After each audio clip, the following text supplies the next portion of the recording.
Fatto il governo, le categorie economiche veneziane non risparmiano sull'ottimismo. Un governo che era necessario per dare risposte concrete. Un ministro veneto, il sindaco di Padova Donato, considerato da tutti amministratore abituato alla concretezza e andare oltre le visioni limitate delle singole province. Vedi il progetto della città metropolitana. È un grande estimatore di un'idea che io ho lanciato diversi anni fa, che è la città metropolitana di Venezia. Lui, con tutta una serie anche di difficoltà, ha voluto dar fiducia a questo progetto e per cui crede in questa città metropolitana, ovviamente con Treviso in primis, e poi io la allargherei anche a Vicenza, a Rovigo, a Pordenone, senz'altro, a chi vorrà, insomma. Un sindaco molto esperto, quindi che ha problemi, che è stato in grado di, diciamo così, affrontare problemi reali e quindi insomma ha un dicastero importante a quello dello sviluppo economico e noi lo salutiamo con soddisfazione e speriamo insomma che anche per il nostro territorio ci siano delle ricadute importanti, positive. Anche Massimo Zanon, presidente di Confcommercio Venezia e Veneto, è sulla stessa linea. Quella di Danonato è una grande scelta e so che farà bene, dice. A lui chiedo di eliminare la burocrazia, togliere i costi del fare impresa, lavorare sul credito alle aziende.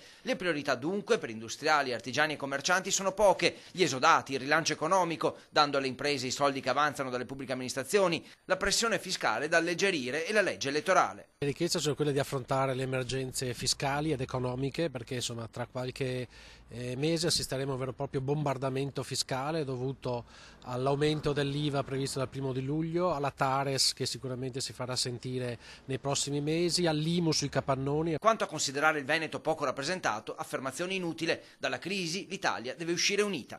Io sinceramente sta cosa del Veneto in sé la giudico relativamente importante, nel senso che io non ho manie di vittimismo, tanto il Veneto non ha mai contato a niente politicamente. Le cose prioritarie che il Veneto ha e sono prioritarie per il Veneto ma per tutta la nazione. Quando ne avevamo avuti 3 fino a qualche anno fa non è che poi insomma i risultati siano stati eccezionali, qui il paese si salva tutto assieme, quindi non per pezzi.